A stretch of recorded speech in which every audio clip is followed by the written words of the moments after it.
আসসালামু আলাইকুম সুপ্রিয় দর্শক। আপনি যদি গরু পালন করতে চান তাহলে আপনার জন্য এই ভিডিও। তো ১ম এই আপনাদের একটা কথা বলে রাখি, আপনি যদি নতুন করে শুরু করতে চান তাহলে আপনার জন্য এই ভিডিও কিরকম? কারণ হলো আপনি ১ম এ একেবারে ষাঁড় গরু দিয়ে পালন করবেন। কারণ ষাঁড় গরু কোনো রোগবালাই একবারে হয় না বললেই চলে। কারণ আমি আগের ভিডিওতেও আমি কিন্তু এই কথা সবসময় বলি।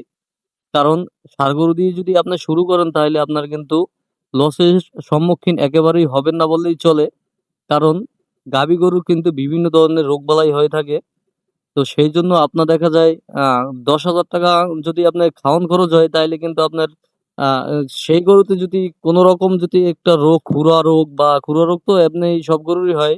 গাভী গরুর বিভিন্ন ধরনের রোগ হয়। তাইলে আপনার কিন্তু ৳৪,০০০-৫,০০০ অলরেডি কিন্তু এই রোগের পিছনেই আপনার চলে যাবে। তো সেইজন্য বলছি এই যে দেশি যেই ষাঁড় বাচ্চাগুলো এগুলো দিয়ে শুরু করেন।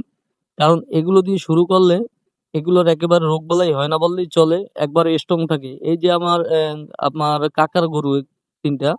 তো এই ৩ টা বাছুর যেই সময় কিনছি আমি সেই সময় কিন্তু ভিডিও দেওয়া হয়েছে এই গরু ৩ টার। তো সেই সময় ভিডিওগুলো দেখে আসবেন যে কিরকম এই বাছুরগুলো ছিল। তো এখন মাশাআল্লাহ কত সুন্দর হয়েছে।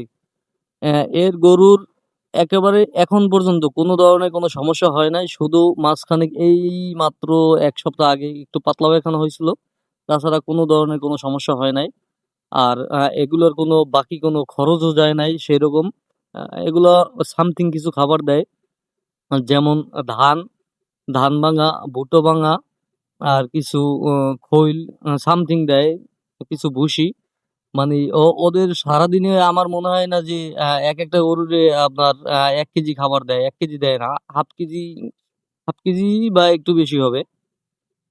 তো এইজন্যই বলি যে আপনি দেশি গরু দিয়ে শুরু করেন। তারপর যে এই সময় আপনি একটা মোটামুটি আপনার একটা আইডিয়া হবে গরু পালন করতে, করতে সেই সময় কিন্তু আপনি আস্তে, আস্তে বড়র দিকে যাইতে পারবেন। কিন্তু শুরু থেকেই যদি আপনি একেবারে ওই যে তাল গাছের মাথায় ওঠেন তাইলে কিন্তু হবে না। আপনি বড় একটা গরু কিনলেন, আপনি ওইটায় কয় কেজি খাবার দেওয়া লাগবে কারণ বা ওইটায় কোনো সমস্যা আছে কিনা, গরুর পায়খানা ঠিকমতো আছে কিনা এগুলো আপনি বুঝবেন না।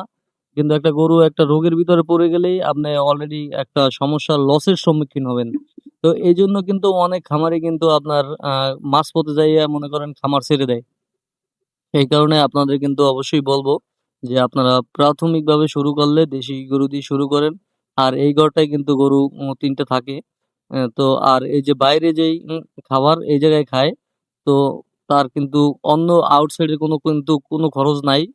আর এই সামথিং ভাবে যেই গরু একেকটা গরু ৩ টা গরুতে ৳১.৫ লক্ষ খরচ হয় নাই। যেই উম ই করা হইছে যতটুক মানে পালছে। খাবার খরচ লইয়া মোটামুটি একটু বেশি পড়ছে। তো মোটামুটি আ আল্লাহ ভরষা ভালো একটা অ্যামাউন্ট হবে এই ৩ টা গরু থেকে।